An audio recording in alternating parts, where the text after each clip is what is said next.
Hey, from New Jersey, it's the SNL Nerds, the show where two comics from New Jersey nerd out about Saturday Night Live. I'm your co-host, Darren Patterson. And I'm your co-host, John Trumbull. John Trumbull, how are you doing, sir? How are you doing?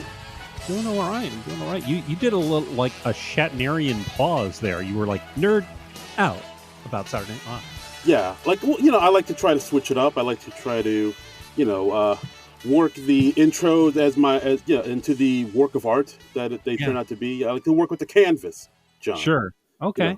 Okay. You're having fun with it. You're making it your own. Yeah, I'm freestyling, baby. I'm painting colors, circles in the skies and whatnot. Gotcha. Okay. All right. Good. I like to switch it up. Yeah. Good for you. You doing that thing there. Yeah. All right. How are you doing? Are you doing all right? Good. I'm doing that thing I do. Living a life. My heart in two.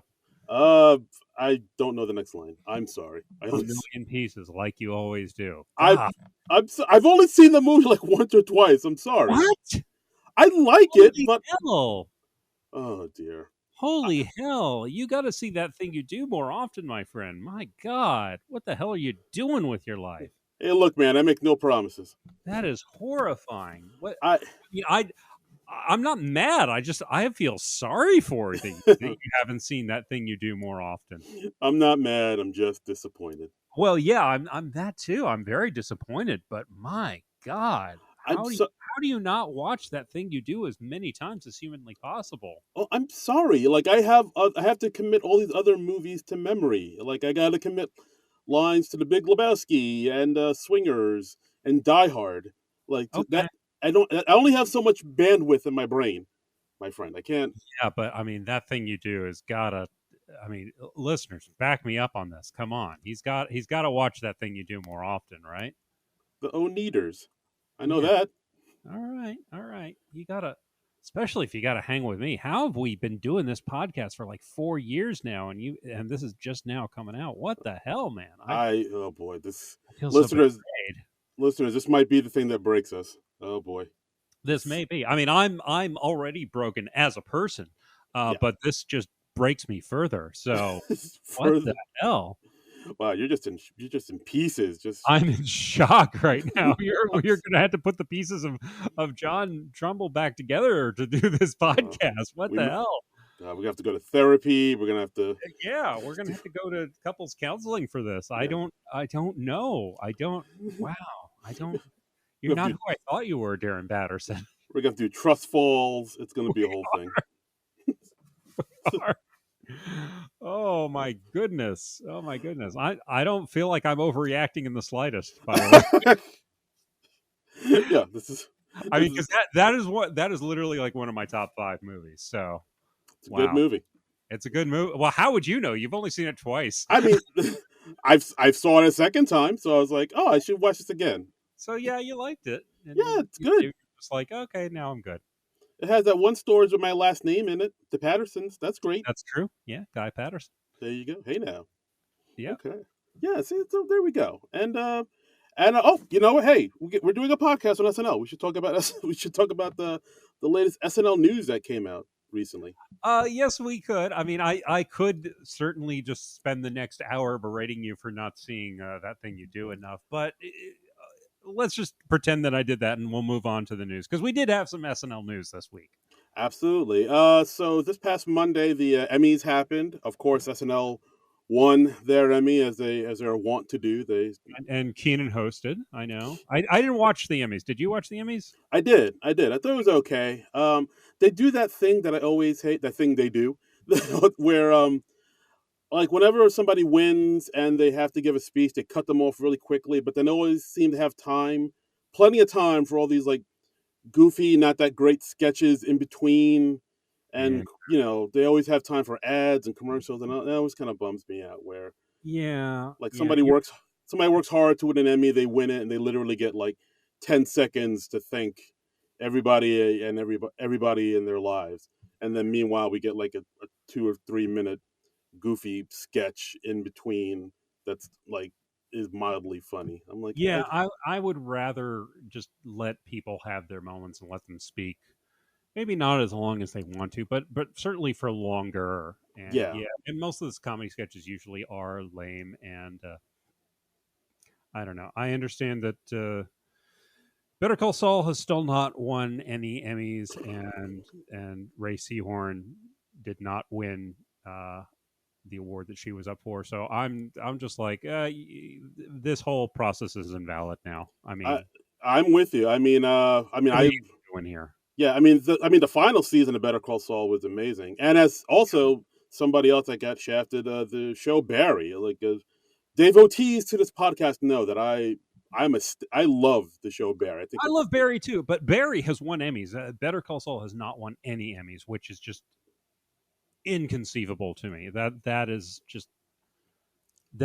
nutsoid, and that really needs to be corrected. I know that they're eligible for last year or for next year too, mhm. because they split their last season into two. So I hope that they right some wrongs on this one. I mean, because if Ray Seahorn doesn't win an Emmy, what are we even doing here? Yeah, we as a society have Yeah, failed. not here at the Emmys, like here on the planet Earth. What are we Yeah, even doing if exactly. Ray Seahorn doesn't have like a shelf full of Emmys? I Yeah, mean, is Succession really that good? Like, I haven't seen an episode, but they seem to just give all of the Emmys to just that one show, either that or Ted Lasso. that's what the Emmys always do. It's like they get their they just fix onto like one show. Like in the '90s, it was Frasier, and like in the 2000s, it was Modern Family. And not that those aren't good shows, but it's just like spread the wealth out a little, guys. Yeah, like it wasn't that long ago. Like Schitt's Creek got everything. Yeah, Marvelous Mrs. Maisel got everything. yeah, It's just The West Wing back in its day got yeah, everything. It's just like yeah, these shows are good, but they're all these other shows that are really good.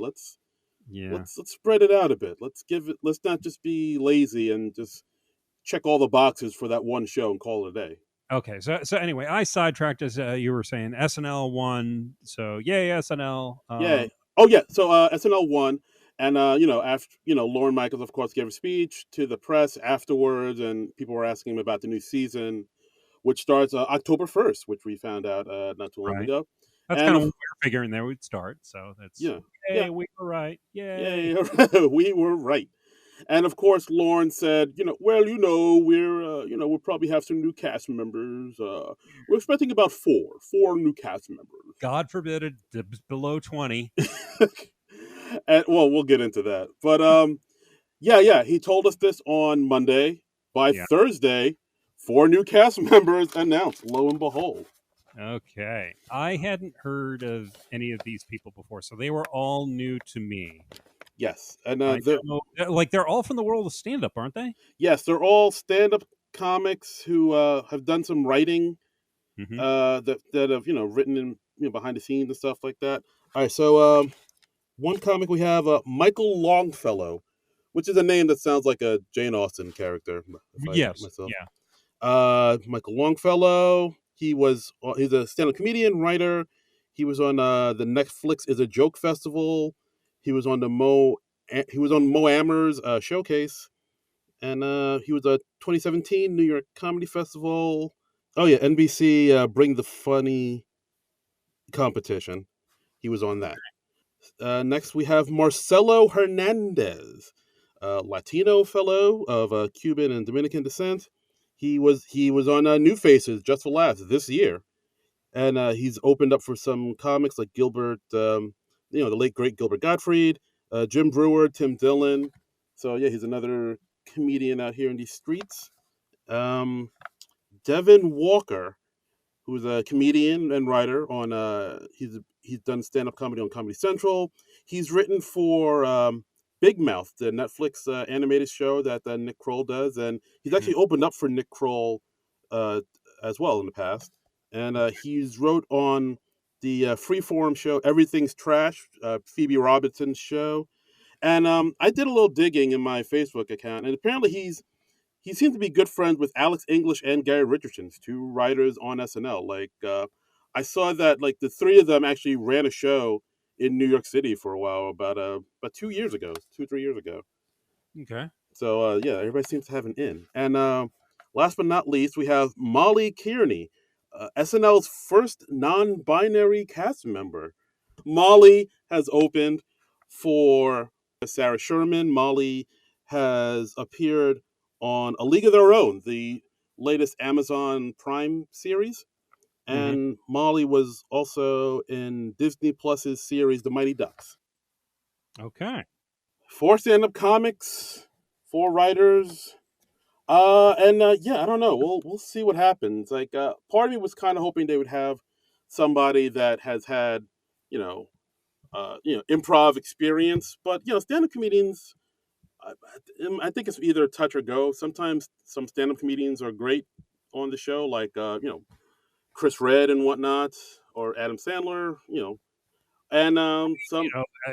Dana Carvey. I mean, Oh, he's right. probably the most successful stand-up comic who came on SNL, and he worked out wonderfully. It's always a crapshoot whenever you bring somebody new onto the show, and I'm sure like one or two of these people are going to hit, and then the others won't, and that's not necessarily a reflection on how good or not good they are. And I just hope I like them all.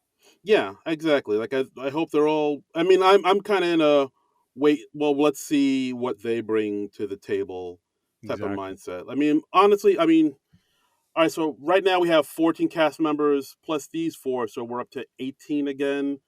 Okay. I mean, I think we It's even still a talked.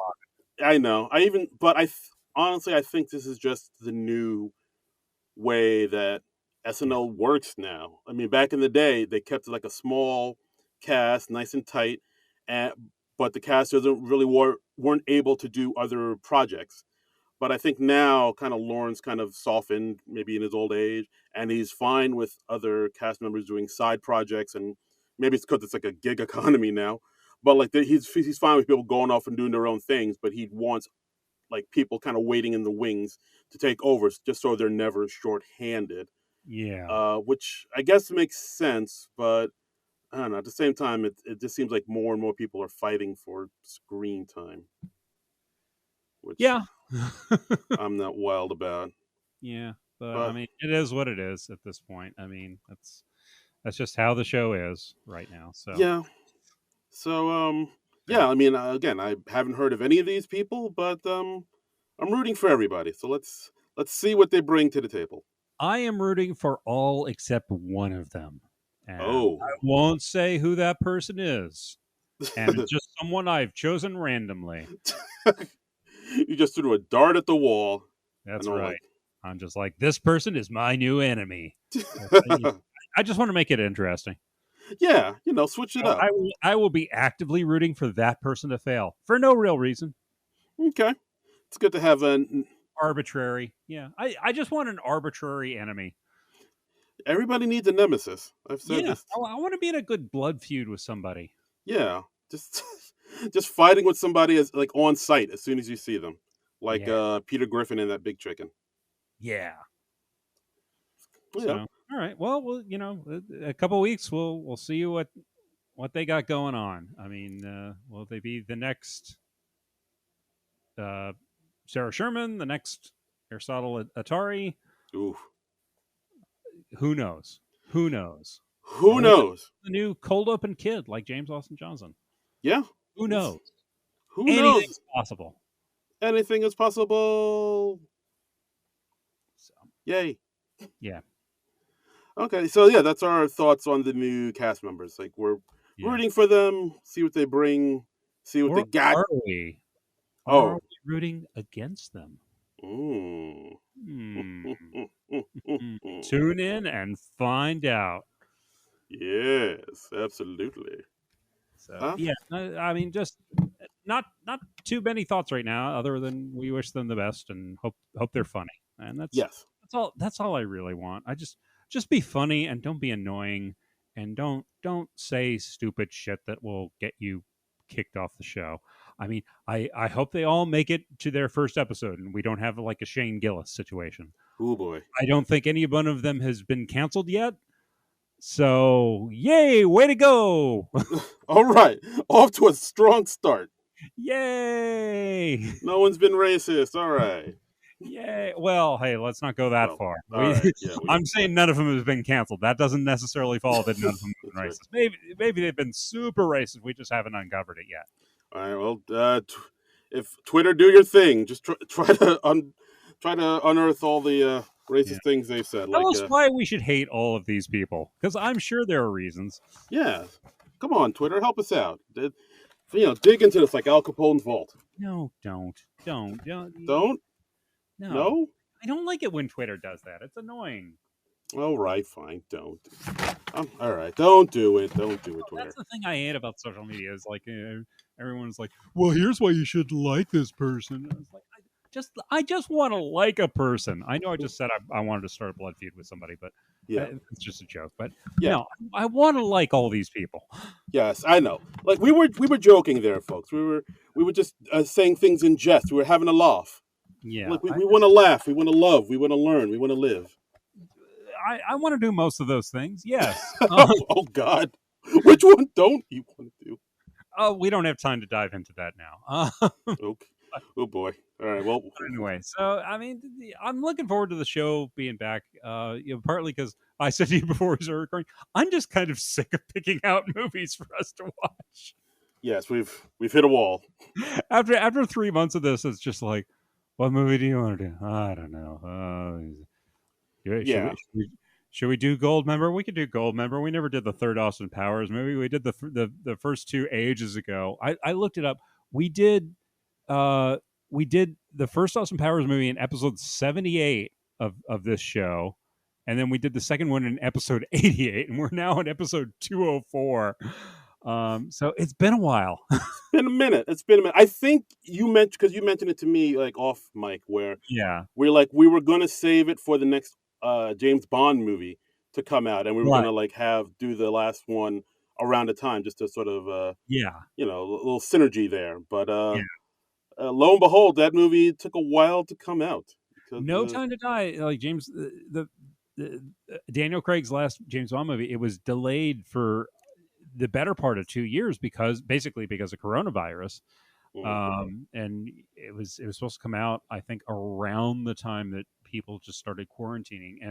And yeah, we covered the first one of the Austin Powers movies in March of 2020. So wow. it's I listened to the beginning of that episode, and it was like we had just started quarantining and we just started recording remotely. So we were like, how are you doing? How are you doing at the end of the world, Darren? And Yeah, I'm doing fine. Oh wait, no, you go. Oh wait, yeah, no, you go. yeah. What? Oh No. yeah. Oh So much of that. Yeah. yeah. So yeah, Austin Powers and Goldmember. We'd been meaning to do this one for forever, and because just the timing never quite worked out with No Time to Die coming out, we just kept putting it off and putting it off and putting it off, and then finally, No Time to Die came out in like October or November of last year, and I think we had new episodes of the show of SNL happening around then, so it didn't really work out at a convenient time. So we're like, well, yeah, let's finally do Austin Powers and Goldmember. We haven't done an Austin Powers movie in forever, and I want to finish off that series. So Yes. So the trifecta is complete now, folks. We're talking about Austin Powers and Goldmember. Came yeah, out July 26th, 2002. how is Uh this movie 20 years old? By the way, I don't want to think about it. that is insane to me. It doesn't feel like a 20-year-old movie, but I mean, well, there are a few things in this movie that are like, oh yeah, that was a thing.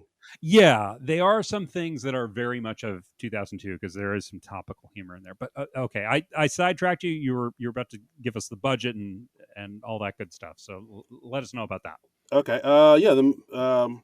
Directed by Jay Roach, of course, the same fellow that gave us the other two Austin Powers films and Meet the Parents. Mm-hmm. Film was written by Mike Myers and Michael McCullers. Had a budget of 63 mil, made 276 mil. Yeah, I remember this film being like a big deal when it came out. Yeah, this is man. The Austin Powers movies are a really interesting case study in how like word of mouth can really build something into a franchise. Because like you said, for the first Austin Powers movies, it was like 16 million budget, and then it made like 64 million at the box office, and then it became like this big hit on home video. And so that did well enough to get a sequel, and the sequel did well, and it made 200 something million. I mean, that's incredible. Yeah, like around it is weird because like around like when the first movie came out, it was kind of like this. I don't say underground, but it was kind of It was like like a sleeper hit. yeah, sleeper hit, kind of unassuming. Like the people that knew about it, like comedy nerds like us. But by the time the third movie rolled around, it was straight up mainstream. Yeah, Like remember how like every Wall Street douche bro would just say yeah baby as a joke yeah, all the time, and like it was just constantly in like the zeitgeist. Yeah baby, oh behave. People throwing around catchphrases left and right. There's a ton of product placement in this film too, like yeah. Pepsi. You see Pepsi, you see Aquafina, you see at one point Austin's holding a Heineken.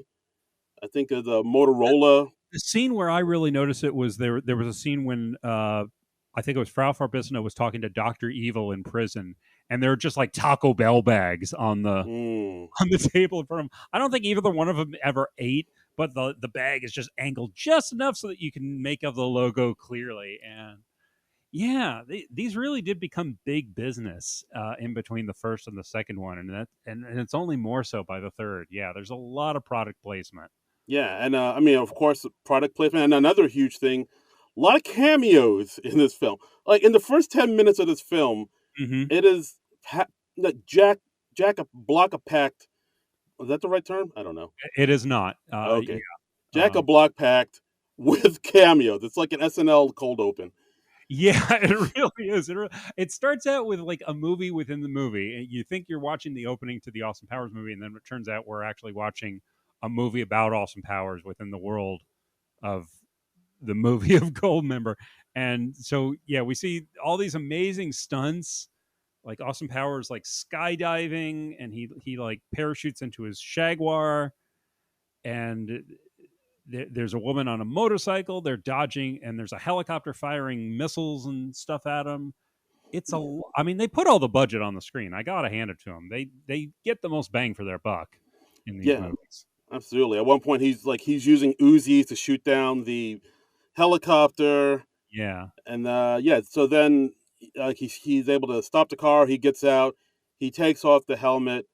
Lo and behold, Tom Cruise dressed as Austin Powers. And oh, behave, Mm. and then the woman on the motorcycle takes off her motorcycle, and it's Gwyneth Paltrow as Dixie Normus. Get it? Haha. And then Penis. yeah, and then the camera pans over, and it's Kevin Spacey as Doctor Evil. Eee. And this is a pre Kevin Spacey canceled time. Um, Kevin Spacey's camping it up so much. So He really is. I think after I saw this scene in this movie, I was just like, okay, yeah, I think I've pretty much given up any idea of Kevin Spacey actually being heterosexual. Yeah. Because Kevin Spacey did not come out as a gay man until after he'd been accused of all the heinous stuff that he did. Yeah, like I think because like I think when all the stuff came to light, he put Yeah, out a statement saying, oh, it I'm was something working. like my truth is that I'm a gay man, and it was just like, ugh, like Eee. kind of trying to pivot the story away, and it was just, the statement I remember reading was like, they say there's no bad way to come out. Spacey found a bad way to come out. He really did. He really did, but it was just like, but there had been rumors about him before that, and he never really confirmed or denied. And then he finally, oh boy, Yeah, let's move on. let's move on. And then we have as mini me, we have Danny DeVito, which is that's a cute cameo. I liked it because of the way he played it. Yeah, It's like literally just him with a cigar in his mouth, like, "Hey asshole, I'm mini me over here." yeah, he's Danny DeVitoing it up, which is that was cute. It was cute, and then and then we find out that this is a movie within a movie, and it's being directed by Steven Spielberg, and it's Steven Spielberg playing himself. Uh, 5 cameos in the first like 5 minutes. Yeah. Well, it turns into like the typical Austin Powers dance sequence thing, Right. and then it goes into a Britney Spears video for a few minutes Yeah. with the actual Britney Spears, and then it turns out Britney Spears is a fembot and she tries to kill Austin. Apparently, this was a demand by Britney Spears. She was like, "I want one of those bras that shoot bullets," so they were able to accommodate her request. Okay. So yeah, and it's Yeah, yeah. and we also got a cameo from the OG himself, Mr. Quincy Jones. Yeah, they give Quincy Jones a cameo because like Quincy Jones is the composer of what's that song called? Something bossa nova. Soul Bossa Nova. Oh, bossa nova. Do do do do do do do do. Mhm. And we think of it as the Austin Powers theme now, but that he did that song like in the '60s, I think. He did. Yeah. Um. So yeah, So but I mean, how awesome is Quincy Jones, by the way? pretty awesome. He's a smooth cat, brother. Yeah, yeah. So and Mike Myers seems to have a genuine appreciation for him and for Burt Baccarat, who has a cameo during the closing credits, and Yeah, like I think it's one of those things where, like you say, he had a genuine love for things of the '60s, British '60s stuff, because like yeah, that's not something like he created a whole character and a whole world around that, and in the '90s, where I'm right. sure that's something like if you were in the '90s, people would be like, why are you doing this? This isn't gonna hit." And but Mike Myers was able to make it work. Well, yeah, Mike Myers, he does have like a genuine love for all this stuff. Like he has a love for all the those early Bond movies and all the '60s comedies that Austin Powers is reminiscent of. It's like an homage to these things, and he puts in so many little Easter eggs and things. I mean, and it obviously does come out of like a genuine love for the stuff, and that's kind of charming, and that kind of invites you to love it as well. Yeah, And so that's what makes these movies so appealing. And yeah, it's he kind of had the formula down at this point, so there is a little bit of recycling of gags that worked in the first two movies. oh indeed. Uh, but I feel like there's a decent amount of original content in there as well. There I mean, is, there is. how did you like this? How did you enjoy revisiting this overall? I mean, I thought it was okay. I mean, Yeah, it's like you said, there is a lot of recycled stuff that they do, but then again, they also do this thing where they call it out yeah, immediately. Like there's a scene with the silhouette scene, which is yeah, sort of reminiscent of what happened in Spy Who Shagged Me, where it's like Austin's behind the screen, yeah. and like there's And he's got Mini Me, and they're both undercover in Doctor Evil's lair. yeah, And yeah, layer. there are these suggestive shadows that make it look like something dirty and or weird is happening.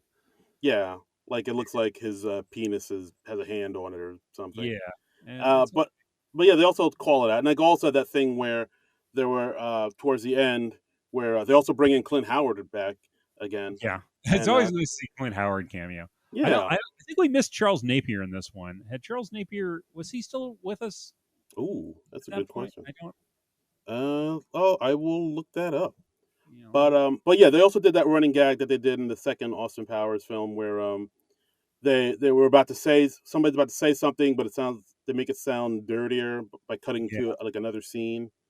I just looked it up. Charles Napier. He passed away in 2011, so he was definitely still around when they were shooting this movie. I don't remember him popping up though, so maybe he worked a lot. Maybe he was just maybe the schedules just didn't work out. But Charles Napier, you were missed. Yes, Yeah. R.I.P. Charles Napier. Yes. Late great Um, Charles Napier. yes.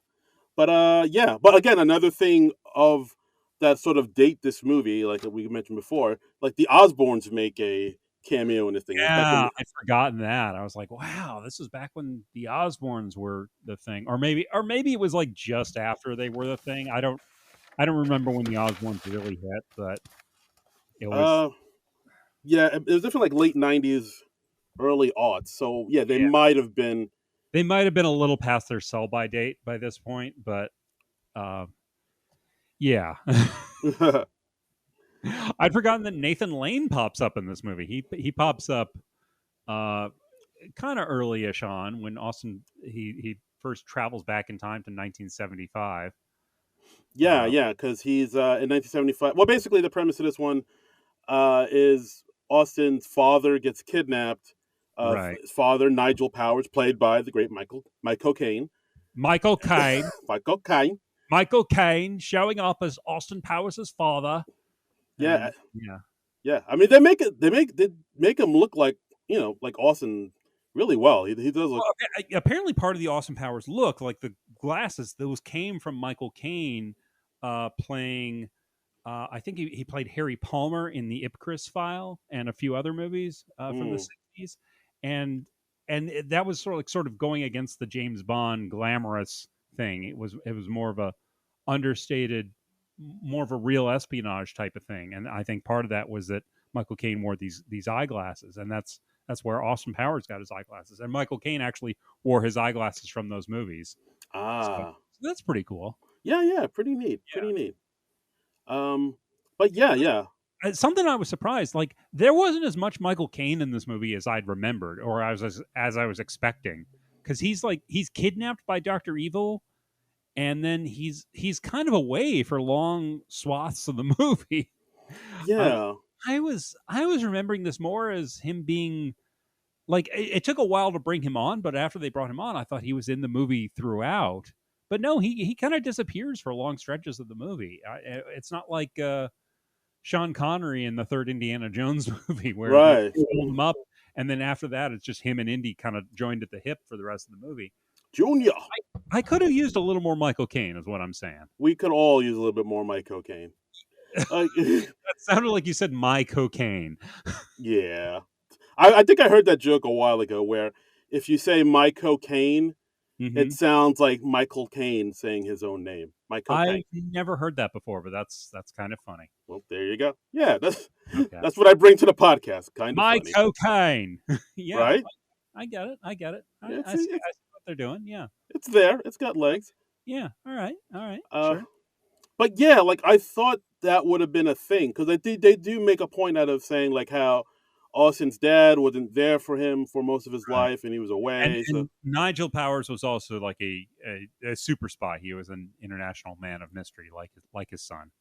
So yeah, so so yeah, so like part of me thought, oh, so maybe they'll make it a thing where they reconnect and get yeah. into their dynamics and to see why Austin is the way he is, but they don't really Well, they do have a that. bit of that. They have a bit of that. Like I mean, towards the end, like Nigel's saying, like, "Hey, I was your buddy, and we did all these fun things together." And Austin Powers was like, "I didn't need a buddy. I needed a dad."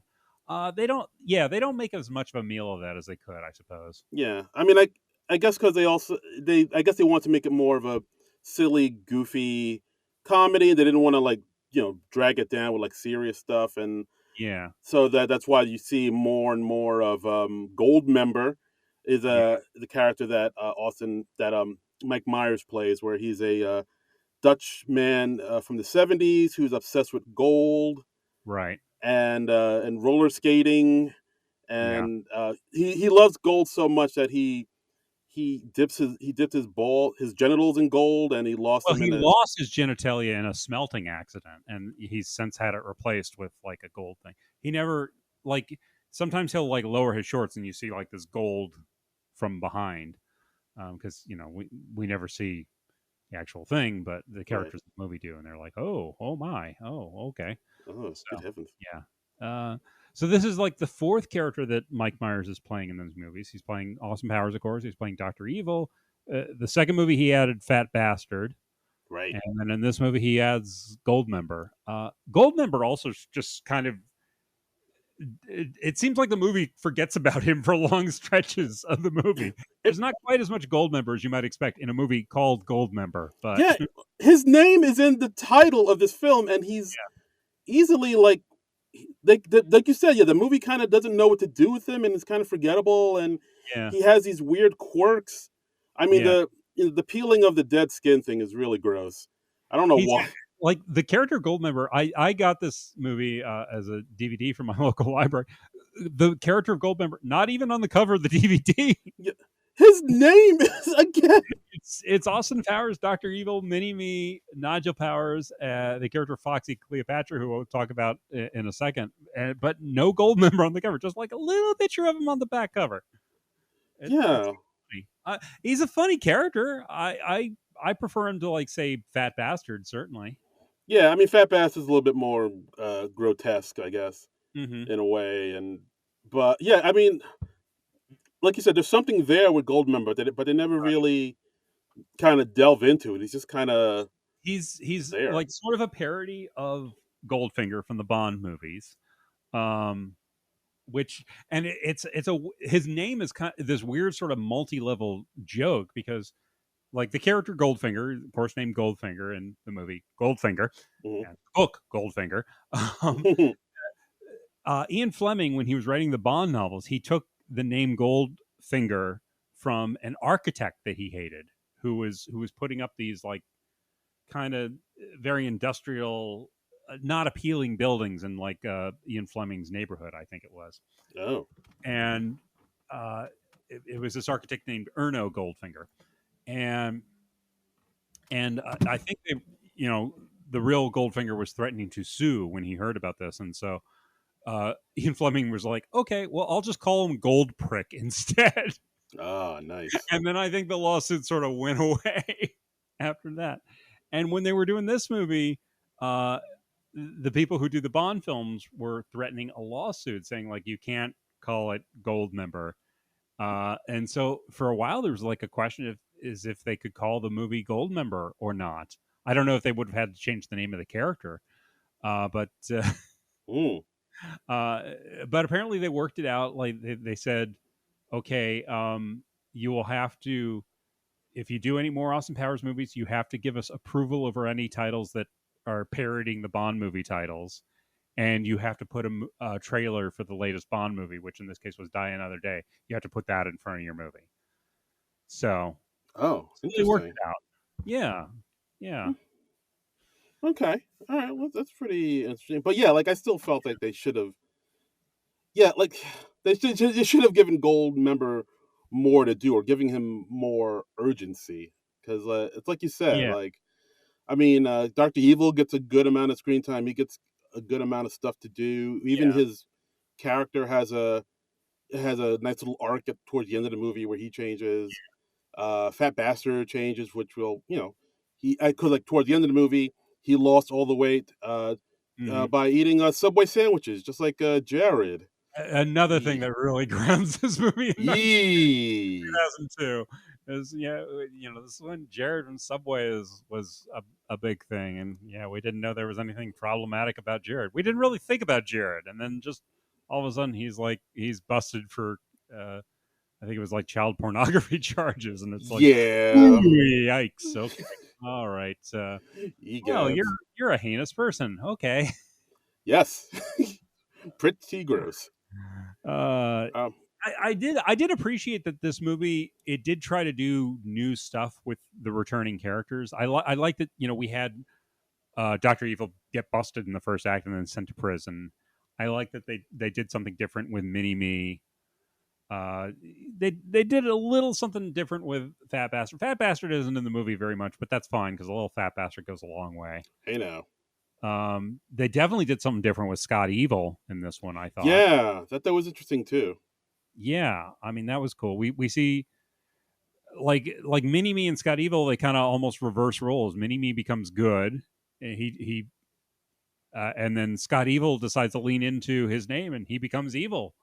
Yeah, at the end of the movie, Scott Evil is the new Doctor Evil, Yeah, which I he's gone fully bald. He's in a black Nehru jacket, and yeah, you get the feeling if they made a fourth Austin Powers movie, it would have been Scott Evil as the big bad. So yeah, he's like Kylo Ren. yeah, I guess so. Um, yeah. So do you also well? So do you want to talk about the one and only Beyonce Knowles as Foxy Cleopatra?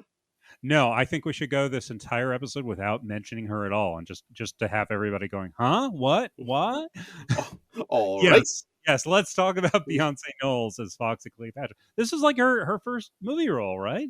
Yeah, yeah. I mean, this is like just when the Beyonce train was taking off. The rocket ship This was is like before Beyonce was really Beyonce. yeah. Uh, she was Beyonce Knowles. I think that she, like Destiny's Child had, she just left Destiny's Child, or Destiny's Child had just broken up. I don't know the whole I chronology. believe they just broken up, and she just had her like Right. first single. But like it, like she was like there was no doubt she was like on her way up. Like people were like, no, Yeah. she's the one. She's going to be the next I mean, big thing. but of course, how could you know like how huge she would become? And she's like really young in this. She was like 28, 21 in this movie. Ooh, It's nuts, man.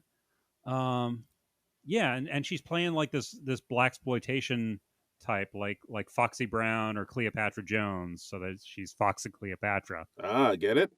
and and she's a whole lot of woman, Hey now. and she's got this big golden afro, and Austin travels back in time to 1975 and to find her because after Austin's dad Nigel gets kidnapped, Basil Exposition, played by the great Michael York, tells him, "Oh yeah, he's actually hidden your dad in 1975." So Austin time travels back to 1975 because we have time travel in these movies from the last movie because he time traveled back to the 60s again. Right. So Absolutely. Yeah, but yeah, that's another thing I didn't really get because like when because like this is a scene where we meet Nathan Lane and yeah, Nathan Lane is being used to talk to Austin. You know, Cleopatra's talking to Austin through Nathan Lane, and then she's upset with him because he ghosted her from the last time they met. And like I was right. thinking, all right, well, he's from the '60s, she's from the '70s. When did they hook up or meet? Well, Or she says something like I haven't seen you in 8 years, and that's like the year that Austin would have been frozen, 1967. So apparently they had something going on in 1967. hmm, okay, all right.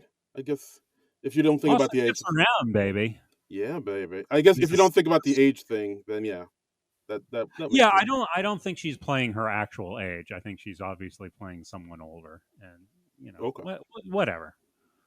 I mean, look, I mean, is that bit of logic going to trip you up in an Austin Powers I know movie? it's like when I try to put like logic into these films, Yeah. like immediately my brain's like, no, don't this movie isn't for logic. What trips me up a little? It also isn't for Loggins. There is no Kenny Loggins in this movie whatsoever. Um, I'm not all right. the thing that trips me up a little bit is okay. They have a flashback like Austin gets knighted. He gets knighted by the Queen, R.I.P. Queen Elizabeth, by the way. Mm, Which yeah, I didn't realize that Queen Elizabeth is in this movie. I forgot about that one. I forgot about that connection. So purely coincidental. Uh, but I was just like, oh, that's a weird coincidence. Um, but we learn about Austin's distant relationship with his father when Nigel doesn't show up for his knighting ceremony, and then we have a flashback to when Austin and Doctor Evil were in school. It's a flashback to like 1958, and then Austin is named that year's International Man of Mystery, and then Nigel Powers isn't there. So we see Austin, Doctor Evil, Basil Exposition, uh, Number and two, number two all in school together, even though I think they're all supposed to be different ages. Certainly Basil's older than Austin, but now yeah, suddenly contemporary of Austin. And it was like, well, why did you introduce yourself as Basil Exposition to him in the first movie in 1967 if you were schoolmates in 1958? But again, it just rule of funny. They don't they don't care that it has to make chronological sense.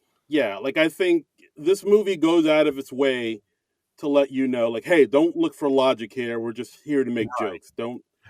Yeah, there's even a fourth wall breaking gag in the second one where Basil Exposition is like, yeah, don't think about it too hard, and then he turns to the audience and goes, and that goes for you too, and then like Austin's like, yeah.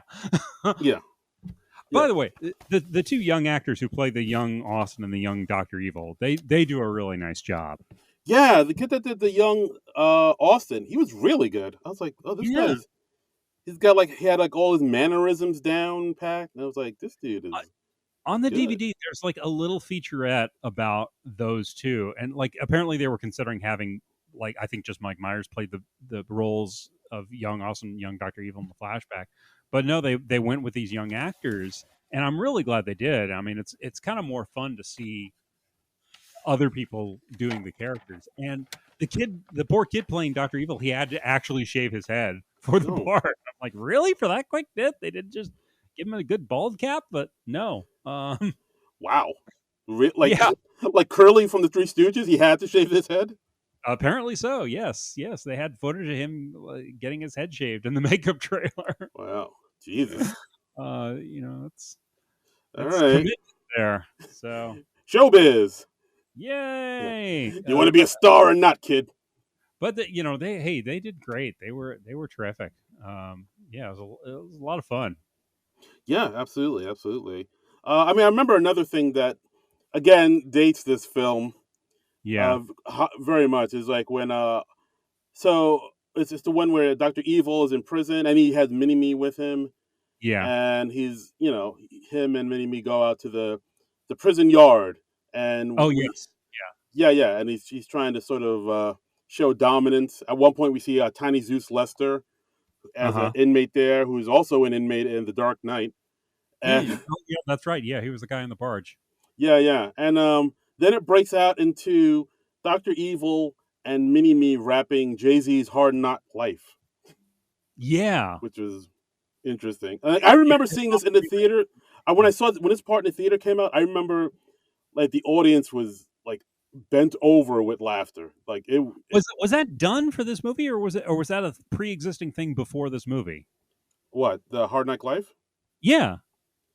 Oh yeah, no, it was before the movie. Oh, I didn't realize. I thought that was just a gag they worked up for the movie. I had no idea. Huh. No, that was a big song. Like that song was a huge song that summer. Like I think that Okay. album, I think that's one of like Jay Z's. It might have been his first really big mainstream hit.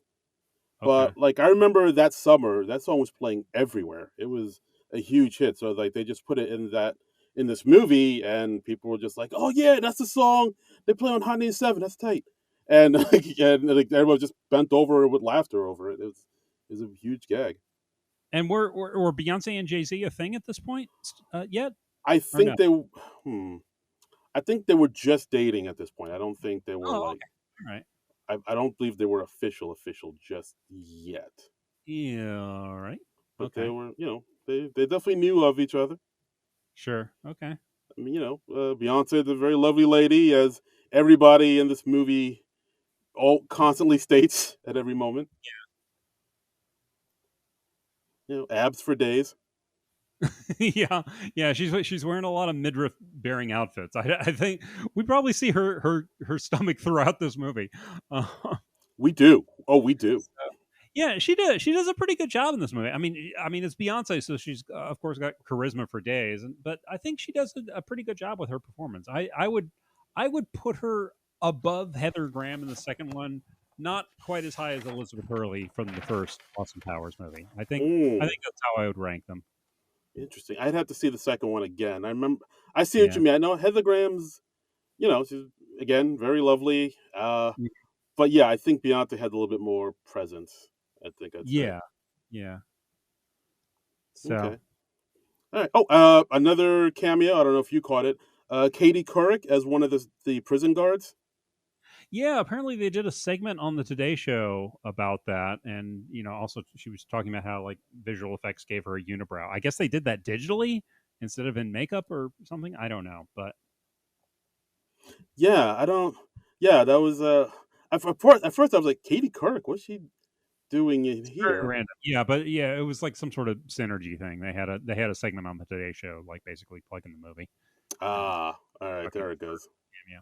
Did you notice during one of the sequences when they're driving the little Mini Cooper, it drives into the back of this Godzilla like monster, and then so they're driving around, and it looks like the Godzilla statue thing is rumbling around, and then like two Japanese people are like, "Oh, run! It's Godzilla!" And they're like, "Oh no, but it's not because Godzilla is copyright to this other company, but we should run like it's Godzilla, even though it's not." Did you Hmm. recognize one of those guys? Uh, Wait, wasn't one of them the dude in Heroes?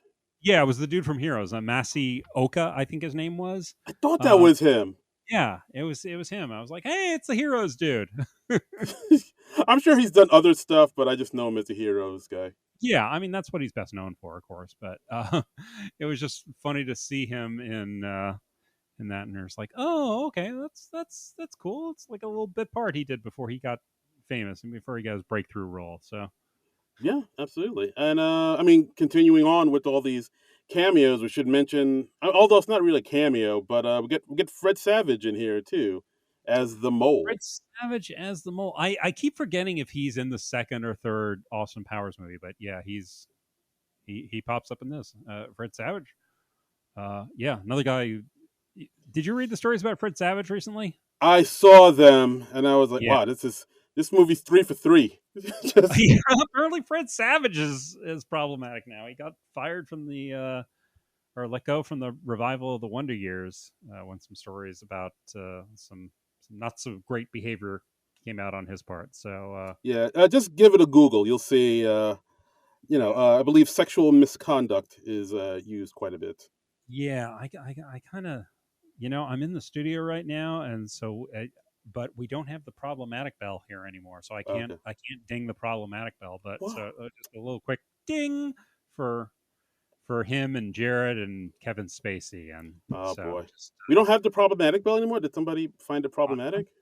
I'm not seeing it. Yeah, maybe the problematic bell got canceled. It was, Oh. it was making moaning sounds whenever somebody was hitting it. I think so. I, yeah, baby.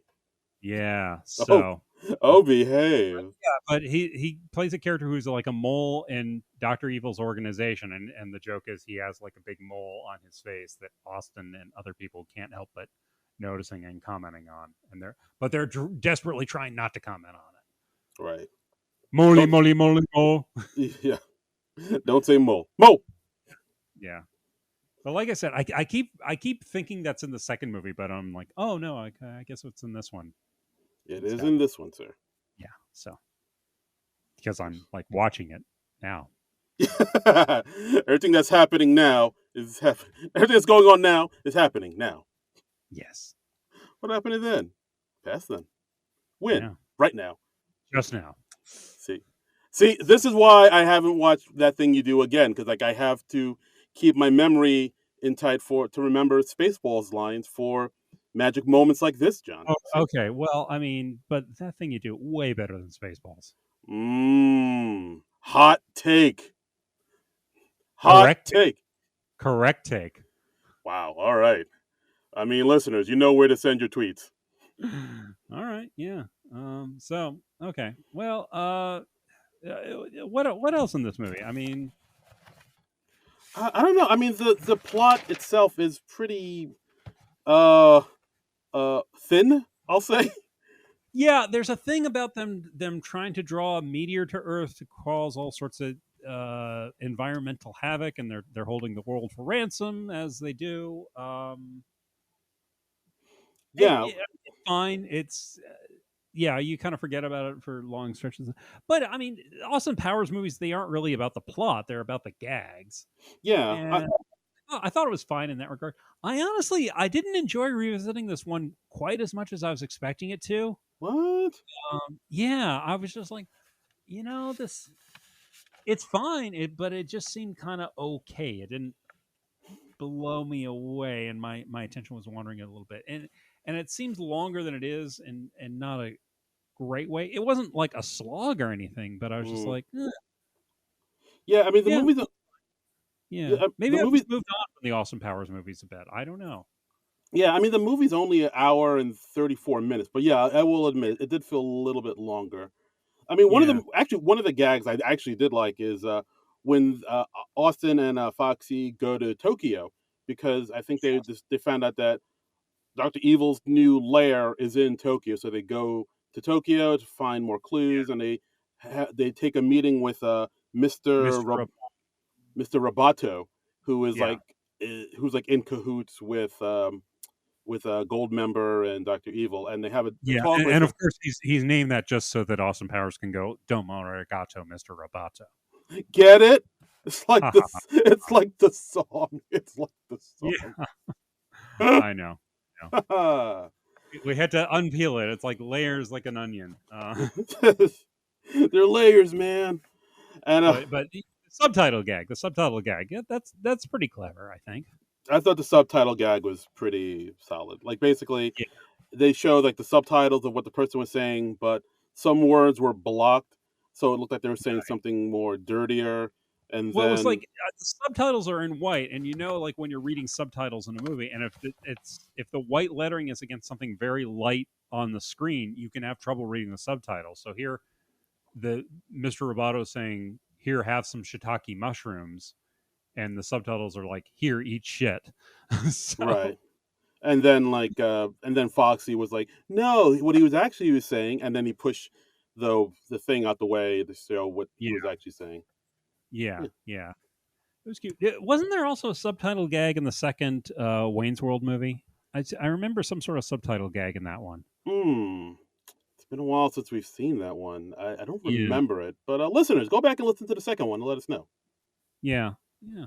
So yeah, I'm pretty sure there is something about that in Wayne's World too. So, but Okay. I like that. I enjoyed the little breaking the fourth wall gag.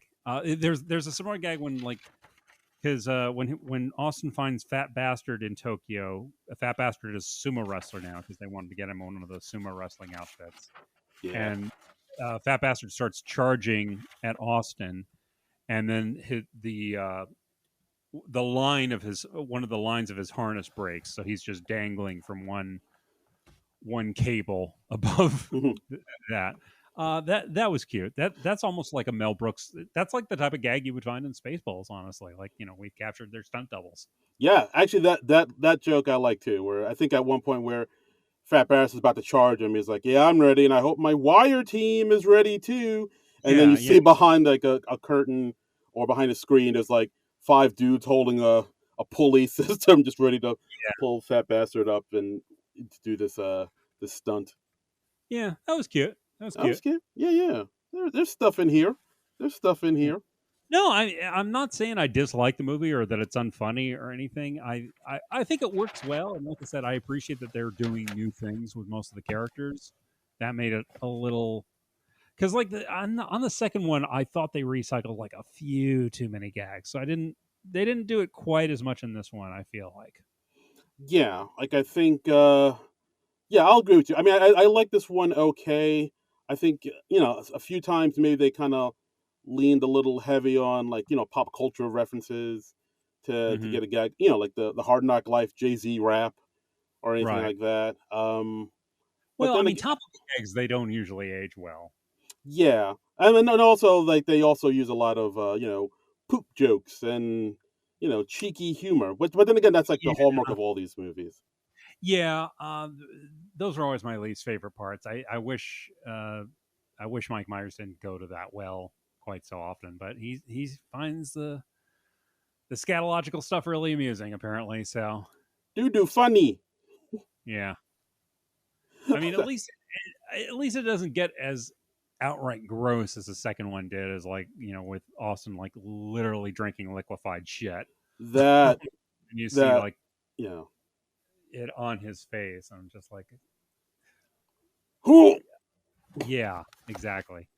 I'm Yeah, not on the verge of puking yeah.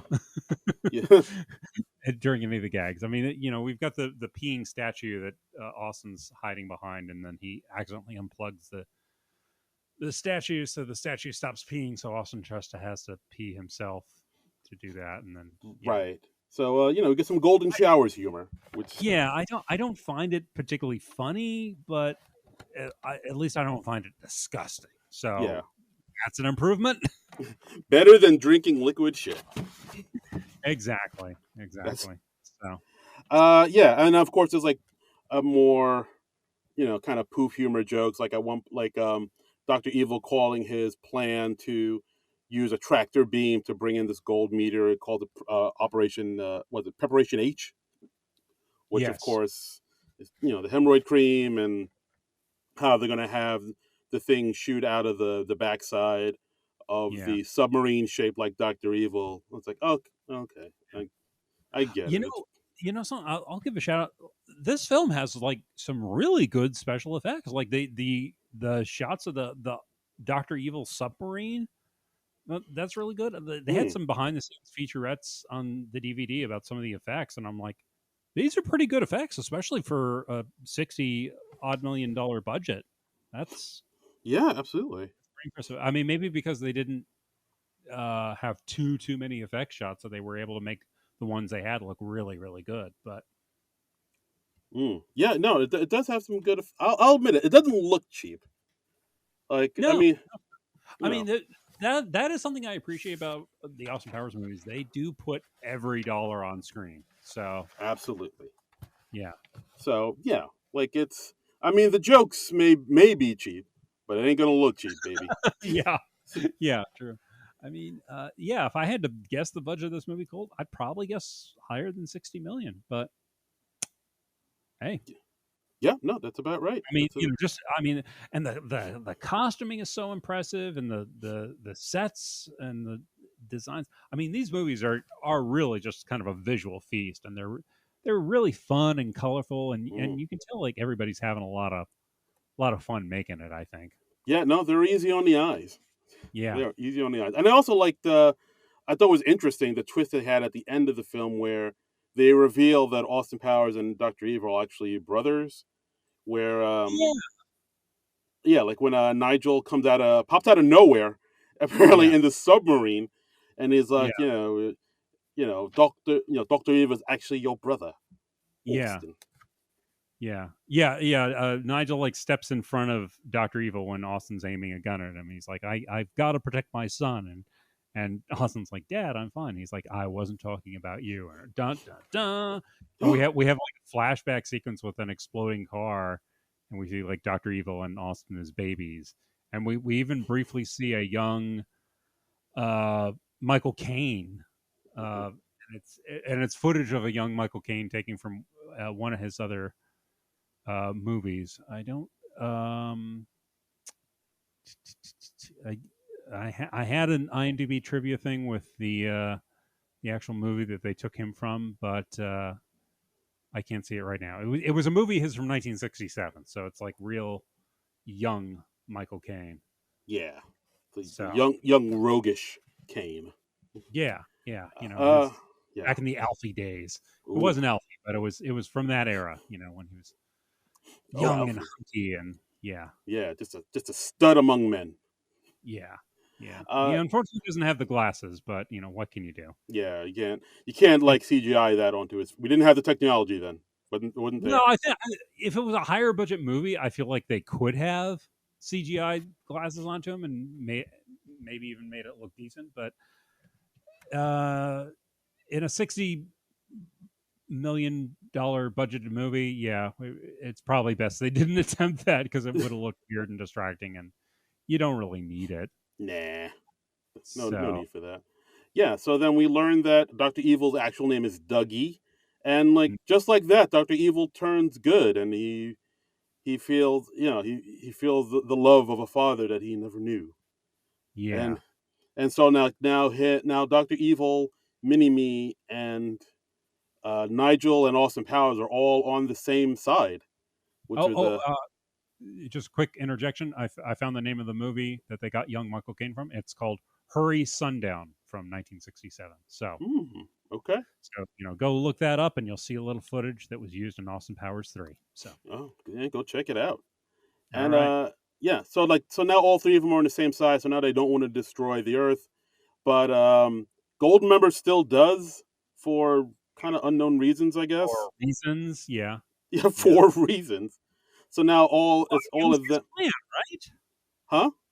It was his plan, right? I Or was thought it it was Doctor Evil's plan? I thought it was Doctor Evil's plan, but he needed Goldmember to execute it. Oh yeah, he needed like the equipment for Goldmember. He had that key that was shaped like a penis and testicles. Ha ha, penis, Yeah. testicles. Huh. So yeah, so now Well, Goldmember wants to destroy the world, but yeah, like because we haven't spent much time with him, we're unsure of his reasons as to why he just wants to. Which I was like, yeah, but like I said, the plots don't really matter in these movies. yeah, that's true.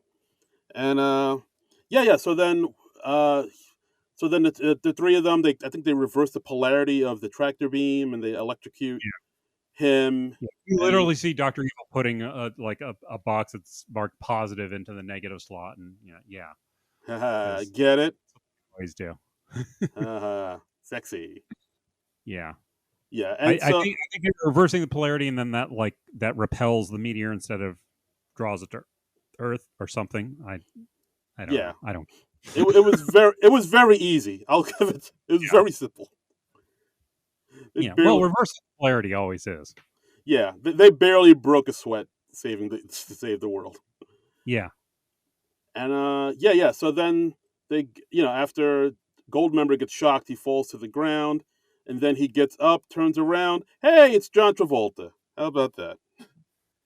Yeah, yeah, John Travolta cameo at the end, and then again we're watching the movie within the movie. It's the end of the movie, and it's Austin Powers and Austin Pussy, which was a movie a title they considered for the second movie, but they didn't do it because they weren't sure if they could get away with it. I think unless you say pussy cat, you really can't say pussy at all in a Well, I mean, title. there's a Bond movie called Octopussy, Yeah, so different time, man. Different time. I guess, yeah, yeah. I mean, whatever. Yeah, I We'll don't see. know if they were censoring themselves with that, with not using that, or if they were actually told they couldn't use that. I think that was somewhere in the IMDb trivia, but yeah, whatever, Okay, whatevs. So whatever. yeah, so all's well that ends well. All of them are cool now. Doctor Hmm. Evil and Austin Powers are cool. Austin Yeah, kisses Foxy, and all's right you with know, the world. it is funny that this movie it ends with Austin and Doctor Evil discovering that there are biological brothers, or at least half brothers, and then that's something that the Bond films did later on in Spectre. They actually reveal Oh, that Daniel Craig's Bond is the uh, adoptive brother of Blofeld. dun dun dun. Yeah, so that's weird. It's weird they did it in the parody movie and then they did it in the real franchise that it's parodying, so like you 10 so you years later. yeah, so you're saying the people in the James Bond franchise was watching Austin Powers and were like, "Hey, that's a good idea."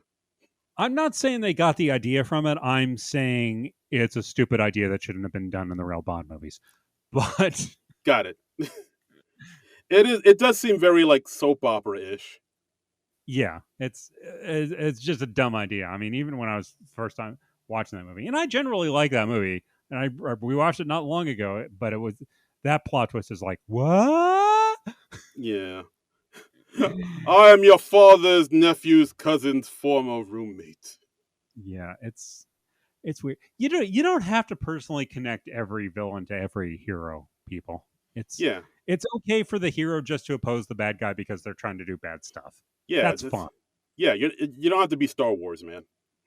Yeah, yeah, Okay. And yeah, and then that's the movie, and of course at the very end, we see Scott Evil being the new Doctor Evil, and then at the very end, we see some outtakes and whatnot. We see Mini Me hitting on Britney Spears, telling her basically he has a big penis, which that's something yeah, they did. yeah. Because like there's a scene where Nigel Powers is first talking to Mini Me when he's like putting Nigel Powers in his room, and Nigel's like sort of like, "Hey, you're underappreciated. You should switch sides and be on the good guys." And somehow that gets into, "Oh, I bet you're packing." And then he, Yeah, that was weird. "Oh, you've got a tripod. It's like a baby's arm holding an apple." And so enjoy that mental image of Yeah. So there you where go. hands. Yeah. So like, oh, we're just making time for this big dong joke. All right. Well, yeah. Mike Myers is gonna Mike Myers. I mean, Yeah. Mike's gonna Mike. Uh, yeah, and then at the very end we get Burt Bacharach again singing, what the world needs now, and that's the movie. Yeah, overall, I thought it was like I probably thought it was funnier, when I first saw it, just because it had all those references to like stuff that was happening in the moment. But looking back on it, it's like, yeah, it's just okay. Yeah, yeah. Again, yeah. Looking back on this, I feel like it's just okay. It's kind of fun to revisit. I'm honestly glad that they just stopped at three Austin Mm, Powers movies. I feel like if they'd done more than this, they really would have driven the whole thing into the ground. So right. Well, actually, that's what we put out the word on Twitter that we were doing this, and that's actually one of the tweets we got about yeah, this film from hold on, let me see if I can pull it up. from some dude. From some dude. Yeah. Uh, what? No. Hold on. His name's not some dude. You have a name, person, and that name is It was from Andrew Schweitzer. He's yes. at the Schweitzer Man. He says, "My question: what are the chances of an Austin Powers 4 ever happening?" Since it's been 20 years since they've done any Austin Powers movie, I'd say not great. Yeah. I mean, I think they asked. Um, I mean, it's been pitched around. Like, I think they asked Yeah, Mike Myers about it, and he said like, "Yeah, I'd like to do it." I think there's a script out and around. It's like another Ghostbusters film. It's like it's something yeah. that the person who created it says, "Yeah, I'd love to do it," but it never really seems to materialize. Yeah, that's right. So yeah, so as far as another Austin Powers movie coming out, Austin Powers 4, I don't think it'll happen just because it's been so long since the last one happened. If they do make another Austin Powers, it'll probably be like a younger cast, or probably do like the son of Austin Powers or something, maybe something like that. Um, and then also I think the way that because of the way comedies are treated now in the films in the cinema, they'll probably like go straight to streaming. I think like maybe they'll make a movie for Netflix or something. And also because Hmm. because like Mike Myers already came out with something recently, the Pentaveret, that wasn't really well received and wasn't quite good. There's a reason why we haven't talked about in this podcast, people. I don't think we're gonna get Because an we don't want to watch yeah, that. yeah, that's it. Yes. But yes, Yeah. I don't think there's like a huge like a huge hunger out there in the world for people who want another Austin Powers film. I think we might maybe get another Austin Powers film, and if we do, it'll probably go straight to streaming, and that'll be it. That's what I think. Yeah, I think it's been 20 years. We've missed the window. You know, You know, I, yeah, and I think that's fine. I don't feel like the world is clamoring for another Austin Powers movie. I feel like any more would just really drive the whole thing into the ground. So I'd rather not make any more and just have fond memories of the ones we got. And that's fine. We don't need to continue every single franchise indefinitely into the future. You yeah. know, Sometimes things need a nice three movies is fine. yeah. Sometimes things end, and that's it, and that's fine. Everything Yeah, needs to have an ending. We can't just yeah, go on, and just just just tell it can't be like the never ending story. Literally, like things you got to have an ending. We got to end this yeah. thing. Well, yeah. I mean, the Scott Evil thing. It is obviously like a sequel hook, but Right. I don't know if that's compelling enough of a sequel hook to warrant making a fourth one. Right. Yeah, we really didn't need it. Yeah, I mean, So again, this could be again like the way if they were gonna do it, it would be like the son of Austin Powers going against the son of Doctor Evil, and it'll be like like a Star Wars almost type of thing. But yeah, like I don't think it'll happen. Yeah, I just don't think it'll happen. I think yeah, it's like you said, we missed the window. It's been 20 years. People kind of moved on from it. It's not like people aren't yeah, excited. and also I don't know if an Austin Powers movie would really work as well in this day and age. I mean, Hmm. not because like the world's moved on so much or the humor is outdated, but it's just it's a thing from 20 years ago at this point, 20, 25 years ago. So Yeah. Do we need one? No, not really. Yeah, we're okay. Yeah. We're we're doing all right. Yeah. We're living our best life. I'm good. If we ever want more Austin Powers, we can just go back and watch the other ones. Yeah. So yeah. So to answer your question, That's fine. I don't think we're gonna get it, and I don't think we need it. The end. And that's fine. And Yeah, that's okay. that's fine. Absolutely. That's okay. And that's okay. And that's our episode, ladies and Uh, gentlemen. Thanks again for listening. As always, please like and rate and subscribe and leave a review for the love of Pete. We haven't gotten a review And in a tell your minute. friends. Tell your friends about tell your friends about the podcast. So let them know that this is a podcast you listen to and enjoy. And yeah, we'd always like to build our audience. So Absolutely. Spread the word. Tell a friend. Tell a loved one. Tell an enemy. Just tell people. Just tell them. And mhm, yeah, yeah, tell tell the random one you hate. people on the street. Yeah, You know, walk up to a random by the stranger. way, I lately I've been co-hosting a trivia night at a local brewery, and the last time I did it, the guy came up and he was like, "Oh yeah, I've been meaning to check out your podcast," and I was like, "Okay, well, thanks for letting me know that you haven't listened yet, but you're planning on maybe doing it in the future." I did it again this Wednesday, and he came up to me again. And he was like, "Oh yeah, I'm still meaning to check out your blog," and I was like, "It's a podcast, but thanks." Why do people think that's a compliment? I was like, I don't know. I'm just like, okay, you're getting further from doing it. I have even less confidence you're ever going to do it now. Yeah. But Oh yeah, I've been meaning to support I'm you. just I amused. just haven't. But he doesn't even remember the medium, let alone the name of it or anything. So yeah. So again, let's get the word out there. You can follow us on Twitter at SNL Nerds Show. You can follow me on Twitter and Instagram at Trumbull Comic. That's TRUMBULL and the word comic. And you can follow me on Twitter and Instagram at Darren Credible. That's DARIN Credible. Mm-hmm. Okay. And yeah. So, what are we doing next week, Darren? Next week. Well, we're airing. We're talking about a little movie called what you call there, Running Scared. There. We're, Running Scared with Mr. Billy Crystal, Mr. Gregory Hines, Mr. Jimmy Smits. young Oddly enough, fresh face Smits.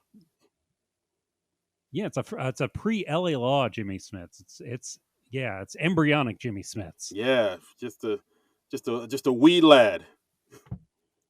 It's got the great Mm-hmm. and a film with the great Dan Hedaya, the great Joe Pantoliano. Running Yep. Scared. Yes, because when you think of '80s Yep. action cop movies, you think Billy Crystal, Gregory You think of Hines. Beverly Hills Cop, but You do. but then after you think of after you think of Beverly Hills Cop, and then Beverly Hills Cop 2, and then 48 Hours and other things, then a half hour to 45 minutes later, you go, "Oh yeah, Running Scared. Yes. Remember that one?" And then the person you're talking to is just like, yeah, I think, kind of. That's Running Scared. That's the way. So we're gonna talk about that. Yeah. Actually, we have already talked about this. We pre-taped this episode a couple weeks ago, Mm, so it's coming back. So that's why at the end of that episode, we're going to be real vague, and we don't say SNL's coming back with live episodes next week because at the time we recorded this, we didn't know that yet. yeah. So that's why we're vague, and we're like, "What are we doing next week? I don't know. Is the show coming back? I don't know." Yeah, because we didn't know then. Yeah. It was in those young foolish days of early September Oh, when nobody knew anything. We hadn't heard about 4 new featured players joining SNL. yes. But now, yeah. So our future episode will have been recorded in the past, but we're talking about it like it's the future in the present. Right. That's yes. Exactly. Exactly. We got the Austin Powers Pimp Machine Time Mobile Yeah, thing. exactly. Absolutely. So yeah, So anyway, next so week, enjoy that episode. Yeah. yeah, next week, Running Scared. After that, all new SNL episodes. Woo! Yay, we'll be back to deconstructing sketches and taking lots of notes and shit. And, oh boy. Okay. It's gonna be great. Oh, I just realized I'm gonna have to take a lot of notes again. Oh, I can't just watch the movie and just riff on the movie anymore. No, back to work. Crap. Back to work. Back to work. Hell. Okay. Well, anyway, that's what we'll be doing in a couple weeks' time, and then we'll be here next week with Running Scared. But until then, nerds out.